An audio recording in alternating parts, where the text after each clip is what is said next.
नमस्कार साथियों, मैं आपका दोस्त राम। जीआरवी के डिजिटल ऑनलाइन प्लेटफॉर्म पर मैं सभी लोगों का तहे दिल से स्वागत करता हूं। साथियों, जो आज हम विवेचना करने वाले हैं वो सेल और टिश्यू के बारे में बातचीत करने वाले हैं। जैसा आपको मानना है कि आज जो हम मोटी मोटी बातचीत कर रहे हैं वो एनाटॉमी की कर रहे हैं। साथियों, दो वर्ड आते हैं, एनाटॉमी और फिजियोलॉजी। एनाटॉमी का मीन्स कि जितने भी हम स्टडी कर रहे हैं सिर्फ स्ट्रक्चर के बारे में, जितने भी ऑर्गन है सिर्फ स्ट्रक्चर के बारे में जानने की कोशिश कर रहे हैं, इसका मतलब हम उसको क्या कहेंगे साथियों? एनाटॉमी। और जितने भी हम फंक्शन के बारे में जानने की कोशिश कर रहे हैं उसको क्या कहेंगे साथियों? फिजियोलॉजी। इसका मतलब किसी भी ऑर्गन की स्ट्रक्चर आप पढ़ रहे हैं तो आप किस में डील करेंगे? आप एनाटॉमी में डील करेंगे। और किसी भी ऑर्गन का आप फंक्शन पढ़ रहे हैं तो आप किस में डील करेंगे? आप उसको फिजियोलॉजी में डील करेंगे। तो जैसा आपको साथियों पता है, मैंने आपको दो चीजें बताई, इसके अंदर कई सारी चीज हैं जो नॉर्मल है। जैसे फॉर एग्जांपल मैं आपको बात करूं कि कोई भी ऑर्गन है, माना कि ये ऑर्गन है, किसी ऑर्गन के ऊपर की बात करूंगा तो सुपीरियर, किसी ऑर्गन के नीचे कोई स्ट्रक्चर की बात करूंगा तो इंफीरियर, किसी ऑर्गन के साइड में बात करूंगा तो लेटरल, और किसी राइट वाला राइट साइड, लेफ्ट वाला लेफ्ट लेटरल, और किसी भी ऑर्गन के एंटीरियर की बात करूंगा इसका मतलब एंटीरियर, और किसी भी ऑर्गन के पीछे की बात करूंगा इसका मतलब हम पोस्टीरियर बात करेंगे। तो साथियों, आइए आज की सबसे इंपॉर्टेंट चर्चा जो करेंगे हम सेल और टिश्यू के बारे में, वो चर्चा करेंगे साथियों। सेल और टिश्यू में देखिए हम क्या क्या स्टडी करेंगे। सबसे पहले हम जानने की कोशिश करेंगे स्ट्रक्चर एंड फंक्शन, कि सेल के अंदर क्या क्या स्ट्रक्चर है, मोटे मोटे उसके फंक्शन क्या क्या है। जैसे एग्जांपल के तौर पर मैं बात करूं, प्लाज्मा मेम्ब्रेन की बात होगी। प्लाज्मा मेम्ब्रेन किससे मिलकर बनी है, प्लाज्मा मेम्ब्रेन के मोटे फंक्शन क्या है, प्लाज्मा मेम्ब्रेन कैसे ट्रांसपोर्ट करती है, उन सब के बारे में बातचीत करने वाले हैं। ओके, देन सर सेल के जितने भी ऑर्गन हैं उन सब के बारे में, देन सर सेल साइकिल के बारे में हम स्टडी करने वाले हैं। तो आइए इनके बारे में हम जानने की कोशिश करते हैं। ओके, देन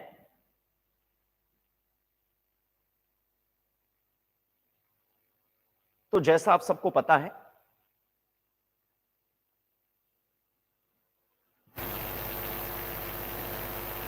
देखिएगा नेक्स्ट हम बातचीत जो करने जा रहे हैं साथियों वो किसके बारे में करेंगे? सबसे पहले सेल के बारे में। देखो साथियों, सेल के बारे में, ये सेल है, सेल के बारे में नॉर्मल इंट्रोडक्शन की बात करते हैं। सबसे पहले सेल को खोजने वाले साइंटिस्ट कौन थे? Robert Hooke. आंसर देना है रॉबर्ट हुक। कब खोजी? तब आपका आंसर होगा 1600 पेशेंट के अंदर। देन फॉर एग्जांपल के तौर पर यदि मैं बातचीत करना चाहूं तो भी आप कह सकते हैं। जैसे इधर देखिए, मोटा मोटा एक बार मैं आपको बता देता हूं, उसके बाद हम पीडीएफ से चर्चा करते हैं। ओके, जैसे सबसे पहले हमने कहा कि सर सेल, सेल क्या है बेटा? किसी भी, हमने कहा स्ट्रक्चर एंड फंक्शनल यूनिट है बॉडी की। स्ट्रक्चर एंड फंक्शनल यूनिट है बॉडी की। कहने का मतलब किसी भी ऑर्गन के स्ट्रक्चर बनाने में भी मदद करती है और किसी भी ऑर्गन का फंक्शन भी कौन मेंटेन करती है? सेल मेंटेन करती है।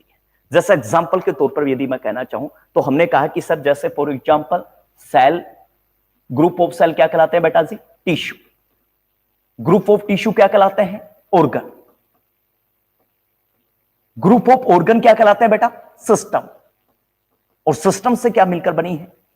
पूरी बॉडी। इसका मतलब वापस उल्टा चलिए आप, ऊपर से हम बातचीत करेंगे बॉडी की, देन हम बातचीत करेंगे इसका मतलब सिस्टम की, देन हम बातचीत करेंगे उसी सिस्टम के ऑर्गन की, और देन हम बातचीत करेंगे उसी सिस्टम के टिश्यू की, और देन बातचीत करेंगे उसी सिस्टम के सेल की। इसका मतलब हिंदुस्तान का कोई भी या बॉडी का कोई भी सिस्टम की हम बातचीत कर रहे हैं तो भैया याद रखना, बॉडी होगी, सिस्टम होगी। जैसे कार्डियो होगा तो कार्डियो के अंदर ऑर्गन होंगे, ऑर्गन के अंदर टिश्यू होंगे, और किसी भी टिश्यू के अंदर सेल। इसका मतलब मोटा मोटा अंदाजा हम लगा सकते हैं यदि हम कहना चाहें तो। इसका मतलब आपको क्लियर रूप से पता चल गया है कि कोई भी ऑर्गन या बॉडी का कोई भी सिस्टम हम क्लियर करना चाह रहे हैं तो इसका मतलब हमारी सेल मजबूत होनी चाहिए। इसलिए मैं क्या कहूंगा, basic unit of the body, basic unit है बॉडी की। तब आपको कहना है कि सर किसी भी ऑर्गन में, कोई भी ऑर्गन होगा, भले ही वो स्टोमक है, भले ही आपका आई है, भले ही आपका कार्डियो हार्ट है, भले ही आपका नर्वस सिस्टम है, कोई भी ऑर्गन होगा, भले ही आपका ब्रेन है, भले ही आपका स्पाइनल कॉर्ड है, किसी भी ऑर्गन में टिश्यू होंगे और टिश्यू के साथ साथ उसमें बेटा जी सेल होगी। ओके, तो फिर मैं आपको कह रहा था कि इसी कड़ी के अंदर कि सबसे पहले सेल की खोज करने वाले साइंटिस्ट कौन है? राइट आंसर देना है रॉबर्ट। कब की? तब आपका आंसर होगा 1665 के अंदर। Very good. तब पूरी चीज आपको एक्सप्लेन करनी है, उसी के साथ कहना है सेल क्या है? स्ट्रक्चर एंड फंक्शनल यूनिट है बॉडी की, देन बेसिक यूनिट है बॉडी की, देन आपको कहना है इसी के अनुसार, आपके अनुसार कि सर सबसे पहले खोज करने वाले साइंटिस्ट कौन है? Robert Hooke. और आपको कुछ ज्यादा भी डील करने की जरूरत नहीं, आपको फर्स्ट ईयर में नॉर्मल सारी चीजें आपको पता होनी चाहिए, बाकी आपको ज्यादा डील करने की जरूरत नहीं। जितना आप पढ़े उतना क्लियरिटी के साथ आपका जो टॉपिक है वो कंसेप्ट क्लियर होना चाहिए। ओके, देन इधर देखिए पीडीएफ के साथ चर्चा करते हैं इसी की। जैसा मैंने आपको कहा उसी एग्जांपल के साथ हम बातचीत करना चाह रहे हैं। तो मैंने आपको कहा कि सर अब सेल के अंदर क्या क्या होगा, इन सब के बारे में हम डील कर रहे हैं। सेल ये है, अब सेल के बारे में क्या क्या होगा इन सब के बारे में हमें जानने की जरूरत है। देखिएगा,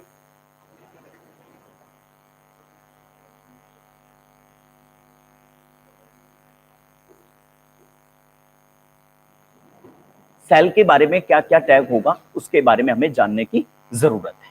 देखिएगा, ये लो डायग्राम के माध्यम से हम समझने की कोशिश करते हैं सेल के अंदर क्या क्या है। ओके बेटा जी, तो हमें जानना होगा कि सर सेल के अंदर क्या क्या है। देखिएगा, ओके, तो मैंने आपको कहा ये सेल है, बिल्कुल सेल है सर। आपका कमरा होगा वो भी सेल है, बिल्कुल। ओके, आपके कमरे में कोई बीच में कोई व्यक्ति बैठा होगा, दिस इज द न्यूक्लियस। हम उसको क्या कहेंगे? न्यूक्लियस। न्यूक्लियस से लेकर उस सेल मेम्ब्रेन तक की दूरी है, दिस इज द साइटोप्लाज्म। इसको हम कह रहे हैं साइटोप्लाज्म। इस साइटोप्लाज्म में भी दो चीज होंगी। साइटोप्लाज्म में दो चीज क्या होंगी? सबसे पहले आपको कहना कि यहां आपका पानी भरा हुआ है, दिस इज द साइटोसोल, उसको हम साइटोसोल कहेंगे। जो फ्लूइड लाइक पोर्शन है, दिस इज द साइटोसोल। और जो ऑर्गन है उनको सेल ऑर्गेनेल्स के नाम से जाना जाएगा, ये ऑर्गन है। तो जैसे फॉर एग्जांपल आपका कमरा है, कमरे के बाहर की जो दीवार है, this is the cell membrane, और बीच में कोई व्यक्ति बैठा है, उस बीच में व्यक्ति से लेकर और दीवार तक की दूरी, दिस इज द साइटोप्लाज्म।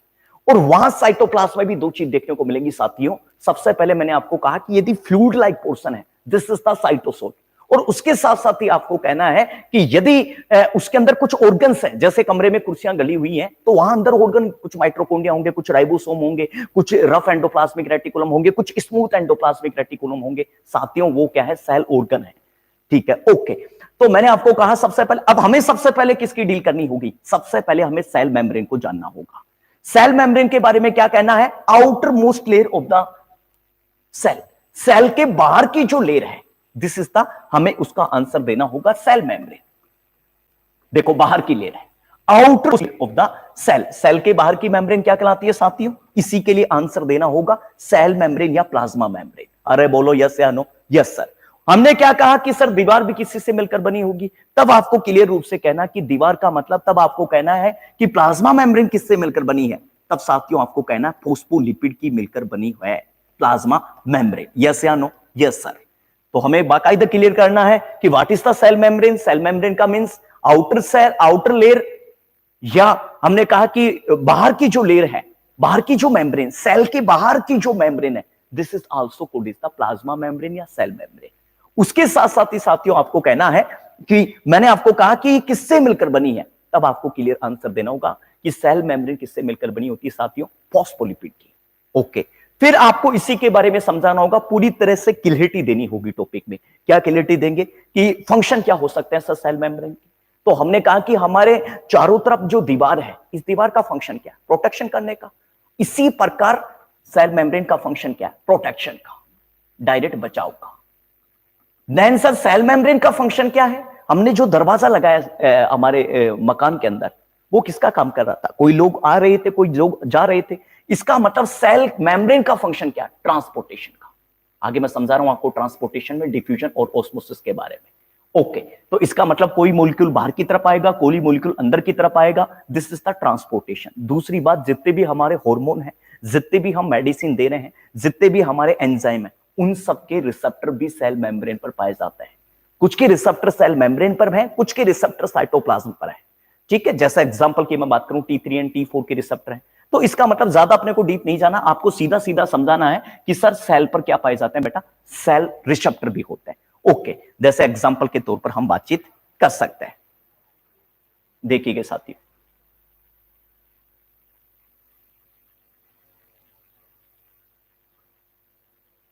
देखो, सबसे पहले हम बातचीत जो करना चाह रहे थे आज की, वो कर रहे थे प्लाज्मा मेम्ब्रेन की। देखिएगा प्लाज्मा मेम्ब्रेन के बारे में। ओके, देखिएगा प्लाज्मा मेम्ब्रेन के बारे में। मैं कह रहा था प्लाज्मा मेम्ब्रेन क्या है, तो मैं कह रहा था सिंपल सी बात है कि सर सेल का जो बाहरी मेम्ब्रेन है उसको हमने क्या नाम दिया था साथियों, प्लाज्मा मेम्ब्रेन। और सिंपल सी बात है, प्लाज्मा मेम्ब्रेन किससे मिलकर बनी है, तब आपको राइट आंसर देना होगा साथियों, फोस्फोलिपिड की मिलकर बनी है। ठीक है, देन कुछ हिस्सा प्रोटीन से भी मिलकर बना है। तो हमें दो ही आंसर कहना कि सर प्लाज्मा मेम्ब्रेन किससे मिलकर बनी है, फोस्फोलिपिड से, देन आपका plasma protein, sorry then protein से मिलकर बनी है आपकी प्लाज्मा मेम्ब्रेन। देन उसके साथ साथ ही हमें कहना कि मैंने आपको कहा था कि कोई भी मॉलिक्यूल, जैसे फॉर एग्जांपल के साथियों ये सेल है और इस सेल मेम्ब्रेन का फंक्शन क्या है, ट्रांसपोर्टेशन का भी। इसका मतलब कोई भी मॉलिक्यूल बाहर की तरफ जाएगा या अंदर से बाहर की तरफ जाना है, तो this is the transportation. Yes sir, इसको हम कहेंगे बेटा ट्रांसपोर्टेशन। ओके, यस, तो ट्रांसपोर्टेशन भी दो प्रकार का होता है सेल के अंदर साथियों। एक इसने नाम दिया हाइड्रोफोबिक और देन एक नाम दिया साथियों हाइड्रोफिलिक। ये लो, what is the hydrophilic and then hydrophobic. Hydrophilic के लिए कहना है साथियों वाटर से प्यार करने वाले। इसका मतलब दो प्रकार से सेल के अंदर एक्सचेंज होता है, एक तो लिपिड मेम्ब्रेन होती है और दूसरा साथियों वाटर की मेम्ब्रेन होती है। ठीक है, वाटर लिपिड मेम्ब्रेन। उसके बारे में हमने क्या कहा कि सर कौन से, आगे मैं बता रहा हूं आपको, कौन से मॉलिक्यूल हैं जो लिपिड मेम्ब्रेन से क्रॉस करते हैं और कौन से ऐसे मॉलिक्यूल हैं जो वाटर की मेम्ब्रेन से क्रॉस करते हैं। इसका मतलब दो प्रकार की होती है। हमने कहा कि सर दो प्रकार से मॉलिक्यूल एक्सचेंज होते हैं, एक तो वाटर की हाइड्रोफोबिक जो वाटर से डरते हैं, इसका मतलब वो किससे जाता है, वो फैट लिपिड की जो लेयर है उससे क्रॉस करेंगे। और देन मैंने आपको कहा कि जो वाटर से प्यार करते हैं वो क्या करेंगे बेटा, वाटर जो लिपिड मेम्ब्रेन है उससे क्रॉस करेंगे। कहने का मेरा मतलब है, वापस इस बात को यदि हम रखें आराम से कि plasma membrane, what is the plasma membrane, तब आपको कहना है साथियों कि सेल के बाहर की जो मेम्ब्रेन है this is the plasma membrane, जैसा आप डायग्राम में देख पा रही थी। ओके, नीचे नीचे आपने यहां से गौर किया होगा प्लाज्मा मेम्ब्रेन। उसके साथ साथ ही तुम्हें क्लियर रूप से उसके बारे में कहना कि सर इसमें दो प्रकार की इसका जो फंक्शन है ये किससे मिलकर बनी है, तब आपको आंसर देना होगा फोस्फोलिपिड से।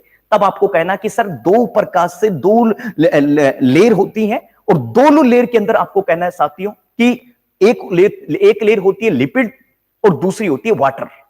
तो कुछ मॉलिक्यूल्स लिपिड्स की कुछ जो मॉलिक्यूल्स है वो लिपिड मेम्ब्रेन को क्रॉस करते हुए जाते हैं और कुछ मॉलिक्यूल हैं वो वाटर मेम्ब्रेन को क्रॉस करते हुए जाते हैं। तो वाटर मेम्ब्रेन को क्रॉस करते हैं जो वाटर से प्यार करते हैं, दिस इज द हाइड्रोफोबिक। तब हमें आंसर देना हाइड्रोफिलिक, सॉरी। और जो वाटर से प्यार नहीं करते तब हमें आंसर देना होगा साथियों और भी हाइड्रोफोबिक। ओके, उसी के साथ साथ मैंने आपको कहा साथियों, जैसे फॉर एग्जांपल के तौर पर आप देख सकते हैं, ठीक है, यहां हम बातचीत करना चाहें, ये लीजिए आप पूरा क्लियर समझिए आप। ठीक है, ओके, इधर देखिए आप। इसने कहा कि प्लाज्मा मेम्ब्रेन का जो हेड हिस्सा है वो तो है साथियों, प्लाज्मा मेम्ब्रेन का जो हेड का हिस्सा है वो तो है साथियों हाइड्रोफिलिक। वेरी गुड, देखिएगा प्लाज्मा मेम्ब्रेन का जो हेड पार्ट है वो तो क्या है साथियों, हाइड्रोफोबिक। कहने का मतलब वाटर से डर लगता है। और देन हाइड्रोफोबिक, देन फिलिक तो मतलब वाटर से प्यार करता है, और देन फोबिक वाटर से डर लगता है। इसका मतलब जिन मॉलिक्यूल को वाटर से डर लगेगा वो क्रॉस किससे करेंगे, देखो नीचे देखिए आप शानदार तरीके से, फोस्फोलिपिड बाइलेयर होती है। और इससे बाइलेयर में दो प्रकार की लेयर होती है साथियों। एक तो जो लेयर होती है वो होती है साथियों आपकी वाटर, और दूसरी लेयर होती है आपकी लिपिड।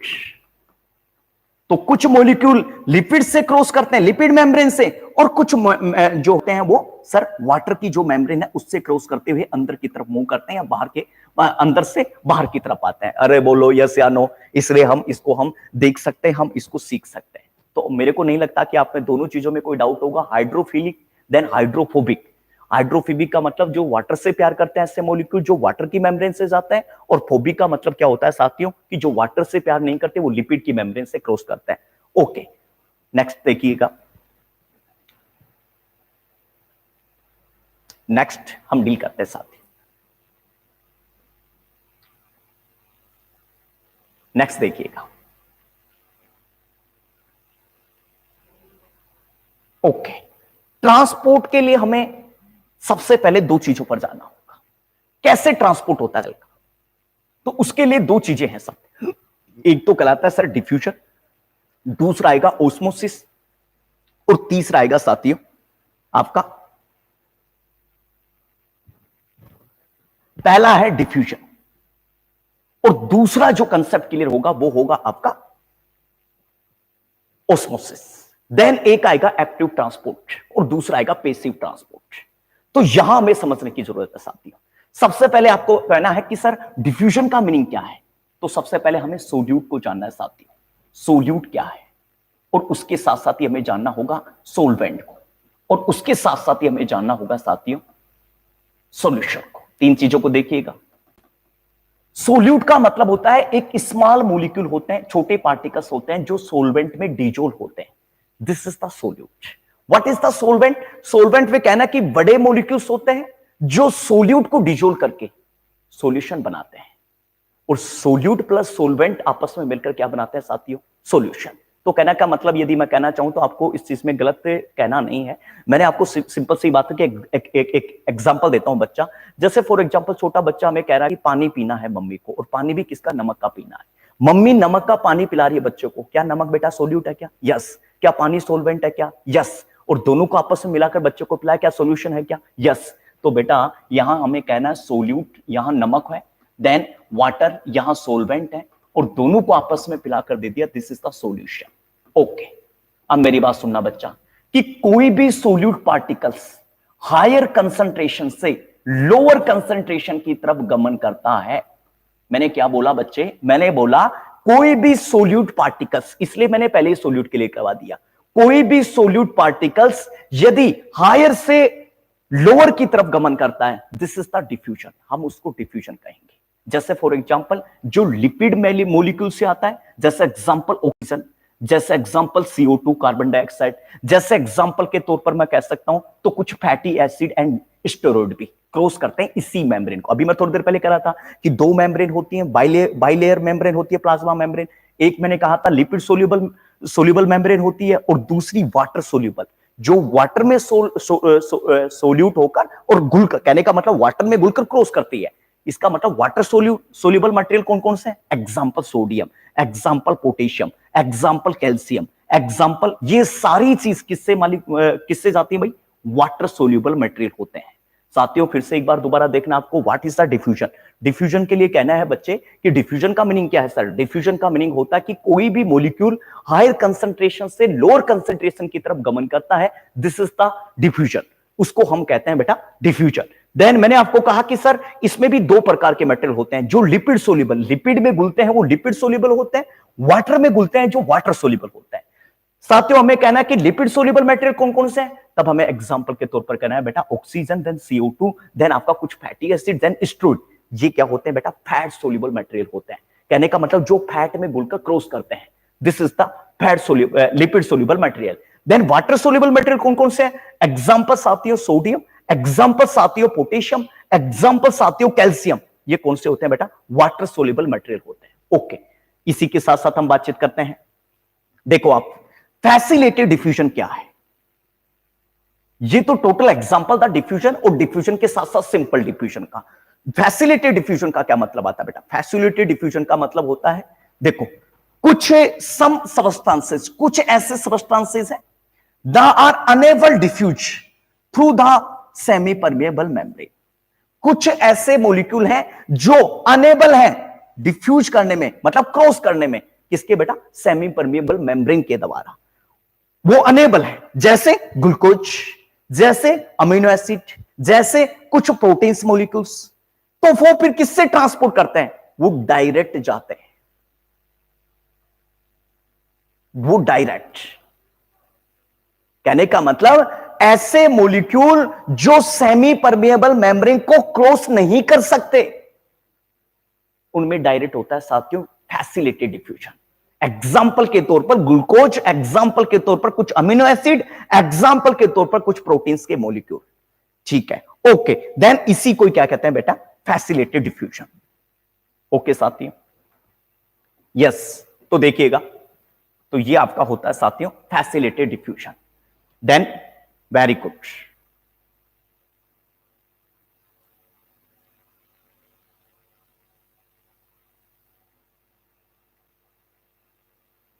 ये देखो ऑस्मोसिस साथियों, ऑस्मोसिस के लिए कहना है साथियों, इसके बारे में क्लियर रूप से बताना है। क्या कहना है बच्चा, ऑस्मोसिस क्या है, उल्टा कर दीजिए आप। ऑस्मोसिस में क्या होता है बेटा कि कोई भी मॉलिक्यूल लोअर कंसंट्रेशन से यदि हायर कंसंट्रेशन की तरफ गमन करता है, this is the osmosis. But शर्त है कि वो किससे किसको क्रॉस करेगा बच्चा, this is the semi permeable membrane को। कहने का मतलब आप एक एक चीज कैसे,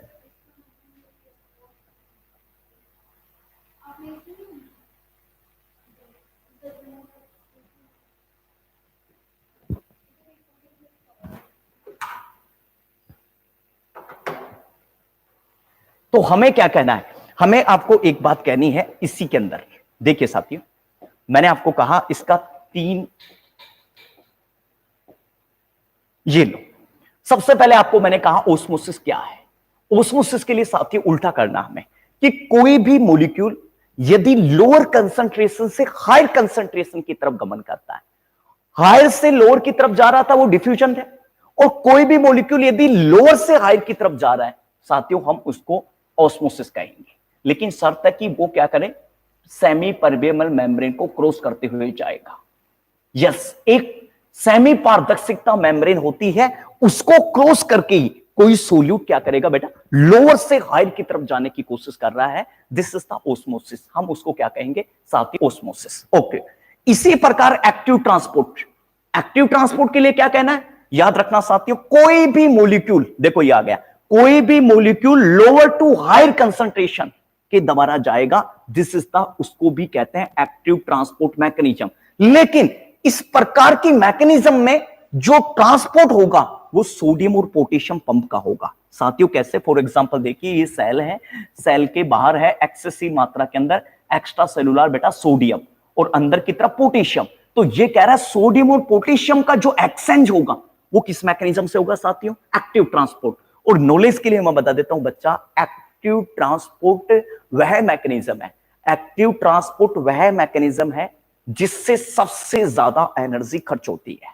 यह भी बहुत इंपॉर्टेंट है, एक्टिव ट्रांसपोर्ट वह मैकेनिज्म है जिसमें सबसे ज्यादा एनर्जी खर्च होती है।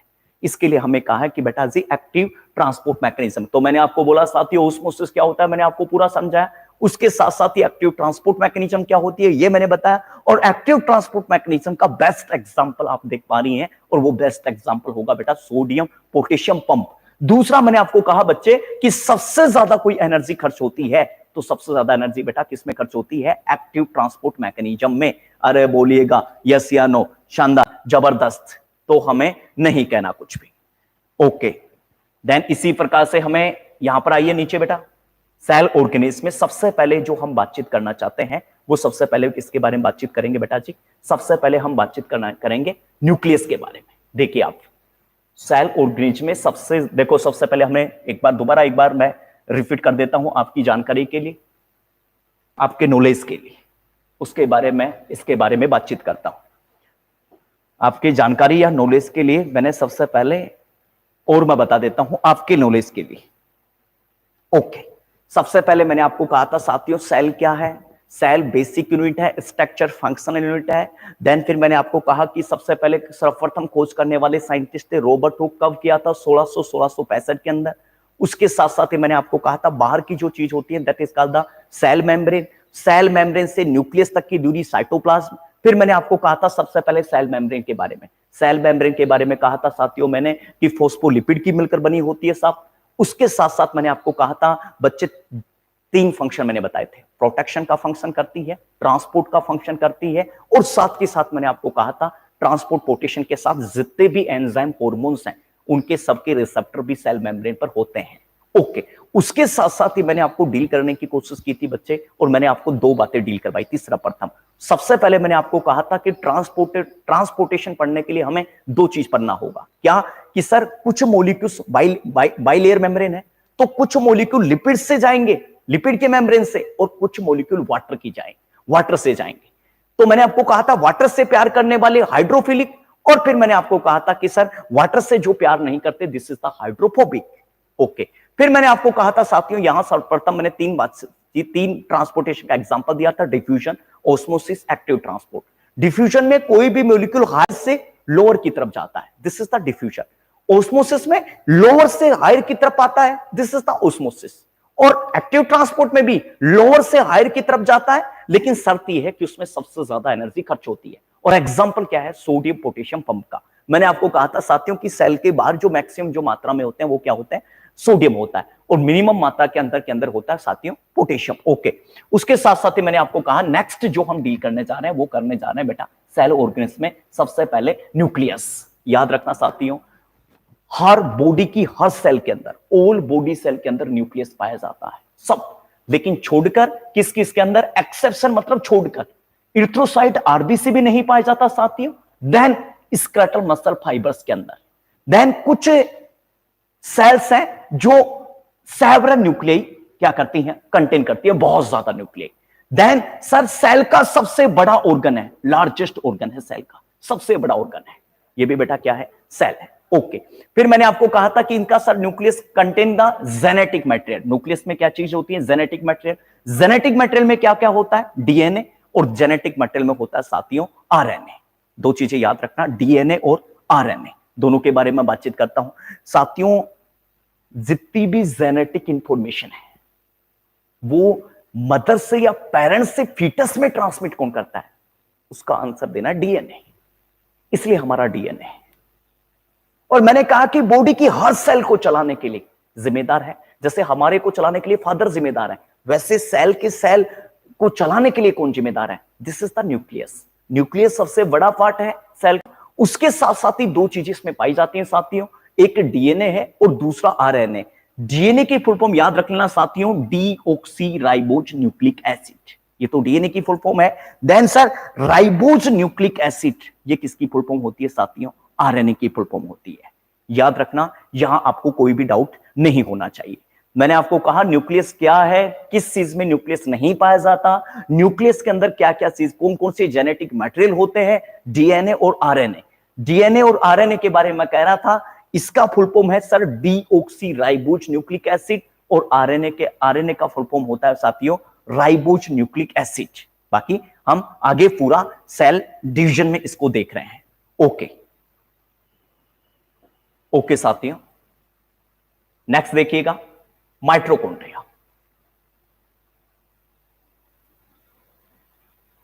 माइटोकॉन्ड्रिया के अंदर हम डील करते हैं बेटा सेल का जो पावर हाउस, सेल का पावर हाउस किसे कहते हैं बच्चे, सेल का पावर हाउस माइटोकॉन्ड्रिया को कहते हैं। याद रखना माइटोकॉन्ड्रिया क्या है साथियों, सर सेल का पावर हाउस है। बहुत बार क्वेश्चन में पूछा जा चुका है कि sir mitochondria power house of the cell कौन कहलाता है, आंसर देना है सबसे पहले माइटोकॉन्ड्रिया को। देन इसी के बारे में कह रहा है कि सर इसका फंक्शन होता है, ये एरोबिक रेस्पिरेशन करता है। What is the aerobic respiration बच्चा, एरोबिक रेस्पिरेशन के लिए कहना है सर ऑक्सीजन की प्रेजेंस में की हुई क्रिया, this is the aerobic respiration. बहुत इंपॉर्टेंट बातचीत है इसके लिए। मैं को सर्वप्रथम कहा कि सर माइटोकॉन्ड्रिया का फंक्शन क्या है, तब आपको कहना है सर बॉडी का पावर है, सेल का पावर हाउस है। हमारे को जो चार्ज मिल रहा है ना वो कहां से मिल रहा है, सेल को जो एनर्जी मिल रही है सेल को वो माइट्रो, इसका मतलब एटीपी को जनरेट करता है, इसलिए बॉडी का पावर, सॉरी सेल का पावर हाउस का। दूसरा इसका जो फंक्शन होता है वो बेटा क्या है, एरोबिक रेस्पिरेशन को। एरोबिक रेस्पिरेशन का मतलब है कि सर कोई भी चीज यदि ऑक्सीजन की प्रेजेंस में काम करती है तो साथियों मैं उसको क्या कहूंगा, मैं उसको कहूंगा साथियों एरोबिक रेस्पिरेशन। दूसरा मैंने आपको कहा इसका जो मेन फंक्शन होता है बच्चे वो होता है सर एटीपी को, आपके लिए राइट आंसर देना होगा एटीपी को जनरेट करना। ठीक है, एटीपी की मतलब, एटीपी का मतलब होता है बच्चे एनर्जी को जनरेट करना। ओके, इसके साथ साथ ही मैंने आपको कहा, देन मैंने कहा एरोबिक रेस्पिरेशन। एरोबिक रेस्पिरेशन के लिए किसके लिए रिक्वायरमेंट होगी, ऑक्सीजन की। मैंने अभी कहा था आपको थोड़ी देर पहले, ऑक्सीजन में मैंने आपको कहा था साथियों क्या कि सर एरोबिक रेस्पिरेशन का मतलब ऑक्सीजन की प्रेजेंस में कार्य जो होता है, this is the aerobic respiration. हमने उसको एरोबिक रेस्पिरेशन कहना है। ओके साथियों, इसके साथ साथ ही हम आगे की बातचीत करते हैं इसी के अंदर। ओके बच्चे, देन नेक्स्ट देखिए, नेक्स्ट देखिए बच्चे। ओके, नेक्स्ट देखिए बच्चे। नेक्स्ट इसका एक डायग्राम देखते हैं।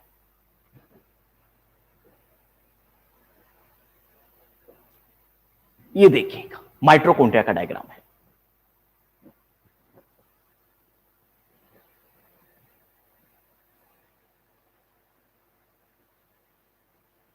माइटोकॉन्ड्रिया का डायग्राम है साथियों, माइटोकॉन्ड्रिया का डायग्राम देखिए।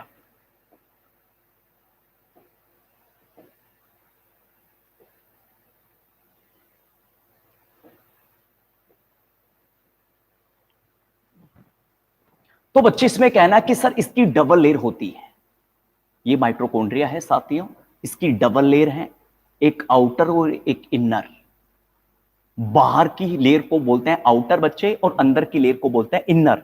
अंदर की लेयर फोल्ड में अरेंजमेंट होती है, this is also called is the cristae, इसको कहते हैं साथियों क्रिस्टी।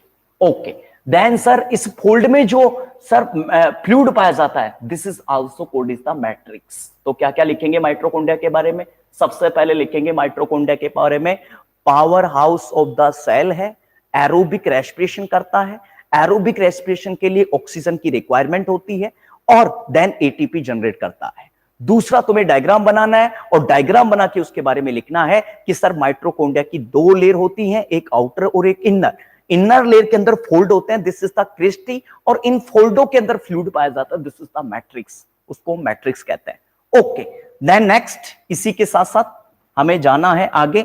देन आपको कहना है ग्रेटेस्ट नंबर ऑफ माइटोकॉन्ड्रिया कहां कहां पाए जाते हैं? सबसे ज्यादा लीवर के अंदर पाए जाते हैं, देन मसल के अंदर पाए जाते हैं, then spermatozoa. What is the spermatozoa? Primary cell of the sperm. Sperm की प्राइमरी सेल क्या कहलाती है? This is the spermatozoa. वहां सबसे ज्यादा माइटोकॉन्ड्रिया पाए जाते हैं। इसलिए मैंने फिर से आपको कहा माइटोकॉन्ड्रिया के बारे में बच्चे क्या क्या लिखना है। माइटोकॉन्ड्रिया को क्या कहते हैं? एटीपी जनरेट करता है, एरोबिक रेस्पिरेशन के लिए जिम्मेदार है, और एरोबिक रेस्पिरेशन का मैंने बताया कि वह सारी क्रियाएं जो ऑक्सीजन की प्रेजेंस में कार्य करती हैं, उसके लिए हमें इसको क्या बोलते हैं बच्चे? Aerobic respiration. दूसरा बच्चे आपको यहां कहना है कि सर सबसे ज्यादा कहां पाए जाते हैं माइटोकॉन्ड्रिया? सबसे पहले आपको कहना है साथियों, सबसे ज्यादा पाए जाते हैं लीवर, देन मसल टिश्यू में, और देन हमारे स्पर्मेटोजोआ के अंदर। ओके, नेक्स्ट देखिए साथियों, नेक्स्ट क्या कहना है देखिएगा, नेक्स्ट क्या कहना है। नेक्स्ट आपको कहना है साथियों राइबोसोम। ओके, राइबोसोम जैसे बिस्किट की फैक्ट्री होती है, बिस्किट की फैक्ट्री बिस्किट बनाती है भाई, वैसे प्रोटीन की फैक्ट्री किससे कहा जाता है? आपको राइट आंसर देना है साथियों राइबोसोम को। और इसका जो मेन फंक्शन होता है, देखो इसके पास क्या कंपोज होता है? आरएनए। देन इसका मेन फंक्शन क्या होता है? प्रोटीन सिंथेसिस का। सबसे ज्यादा प्रोटीन सिंथेसिस का फंक्शन कौन करता है साथियों? राइबोसोम। और इसी के लिए आपको कहना कि सबसे ज्यादा प्रोटीन सिंथेसिस, कहने का मतलब मैं ये कह सकता हूं प्रोटीन की फैक्ट्री कह सकता हूं इसको। ओके, प्रोटीन की फैक्ट्री मैं किसको कहूंगा? प्रोटीन की फैक्ट्री साथियों मैं कहूंगा राइबोसोम को। आपको कोई भी बंदा पूछे तो आप इसके बारे में बता सकते हैं। तो राइबोसोम क्या कंटेन करता है? आरएनए। देन मैंने आपको कहा इसका मेन फंक्शन क्या है? प्रोटीन सिंथेसिस का। इसलिए इसका नाम रखा गया क्या सर? राइट आंसर के तौर पर हमें देना है, और इसका आंसर रखा गया है बच्चे प्रोटीन फैक्ट्री, हम इसको कहते हैं राइबोसोम को। ओके, देन इसी के साथ साथ अगली कड़ी में हमें देखना होगा एंडोप्लाज्मिक रेटिकुलम। ओके, ये देखिए एंडोप्लाज्मिक रेटिकुलम। एंडोप्लाज्मिक रेटिकुलम के बारे में क्या कहना है बच्चे? एंडोप्लाज्मिक रेटिकुलम के अंदर दो होते हैं, इसके दो क्लासिफिकेशन होते हैं साथियों, एक आरईआर देन एक एसईआर। देखिएगा अभी हम चर्चा करते हैं। ओके, देन मैंने आपको कहा एक होता है साथियों आरईआर, दूसरा ये लीजिए एक एंडोप्लाज्मिक रेटिकुलम। देखो एंडोप्लाज्मिक रेटिकुलम के अंदर क्या दो टाइप्स के होते हैं? एक होता है बेटा स्मूथ एंडोप्लाज्मिक रेटिकुलम, कहने का मतलब इसका नाम है एसईआर, स्मूथ एंडोप्लाज्मिक रेटिकुलम। और दूसरा कहना है बच्चे आरईआर, रफ एंडोप्लाज्मिक रेटिकुलम। दो टाइप का होता है। ओके, देन एसईआर और आरईआर सबसे पहले हमें कहना कि सर एसईआर का फंक्शन क्या है, एसईआर का मतलब स्मूथ एंडोप्लाज्मिक रेटिकुलम का फंक्शन क्या है। तब आपको कहना कि बेटा सिंथेसिस किसको करता है, फैटी एसिड, कहने का मतलब लिपिड्स का, और देन स्टेरॉइड हार्मोन्स का सिंथेसिस कौन करता है बेटा, एसईआर। देन सर एसईआर का ही मेन फंक्शन होता है detoxification of the drug, drug की टॉक्सिसिटी को कम करना लीवर में। साथियों किसका फंक्शन है, राइट आंसर देना है एसईआर। कहने का मतलब हमने लीवर का जो प्राइमरी फंक्शन आता है साथियों, मेटाबॉलिज्म के बाद में जो सेकंड मेजर फंक्शन आता है लीवर का, वो आता है डिटॉक्सिफिकेशन। डिटॉक्सिफाई का क्या मतलब है साथियों, कि जो टॉक्सिसिटी हुई है उसको कम करना, डी का मतलब कमी, ठीक है, तो उसको डिटॉक्सिफाई करना, प्यूरिफाई करना। और उसके लिए किसका काम है, तब भी साथियों राइट आंसर देना है स्मूथ एंडोप्लाज्मिक रेटिकुलम का। और इसलिए लीवर के अंदर जो लीवर सेल के अंदर जो स्मूथ एंडोप्लाज्मिक रेटिकुलम है, उसका मेन फंक्शन क्या होता है साथियों, डिटॉक्सिफाई करना। ओके, देन मैंने आपको कहा साथियों, देन इसी के साथ रफ एंडोप्लाज्मिक रेटिकुलम का फंक्शन क्या है, तब आपको कहना कि सर देन प्रोटीन सिंथेसिस में हेल्प करता है बेटा रफ एंडोप्लाज्मिक रेटिकुलम। हालांकि हम रफ एंडोप्लाज्मिक रेटिकुलम को प्रोटीन सिंथेसिस की फैक्ट्री नहीं कह सकते, इसलिए मैंने आपको कहा साथियों रफ एंडोप्लाज्मिक रेटिकुलम को प्रोटीन सिंथेसिस की आपको फैक्ट्री नहीं कहनी है। आपको जो मैक्सिमम जो मार्क्स आपको लाने हैं यहां से, तब आपको यही चीजें समझानी है और यही चीजें बतानी है। तब मैंने आपको कहा क्या सबसे ज्यादा जरूरी क्या पूछ सकता है आपको पूछ सकता है साथियों क्या, कि what is the cell, cell क्या है, and explain about mitochondria, mitochondria के बारे में एक्सप्लेन कीजिए। तब मैंने आपको कहा साथियों कि सबसे पहले हमें ध्यान क्या देना चाहिए, फिर मैंने आपको कहा सेल क्या होती है, सेल के अंदर क्या क्या चीज होती हैं, और उन क्या क्या चीजों के क्या क्या फंक्शन होते हैं, इन सब के बारे में हमें जनरल नॉलेज का पता होना चाहिए। उसके बाद में हम कितनी ही भले ही कॉपी भर दें, नंबर ऑटोमेटिक मिल जाएंगे साथियों। इसलिए तो आपको दो चीजें चार बातें याद रखनी है, ठीक है। ओके, तो मैंने आपको कहा एंडोप्लाज्मिक रेटिकुलम में दो प्रकार के रेटिकुलम आते हैं, एक एसईआर और एक आरईआर। साथियों एसईआर का मतलब स्मूथ एंडोप्लाज्मिक रेटिकुलम, और स्मूथ एंडोप्लाज्मिक रेटिकुलम का फंक्शन क्या है, तब आपको पूछा जाने पर आंसर देना है बच्चे, sir lipids and steroid hormones को सिंथेसिस करता है एसईआर।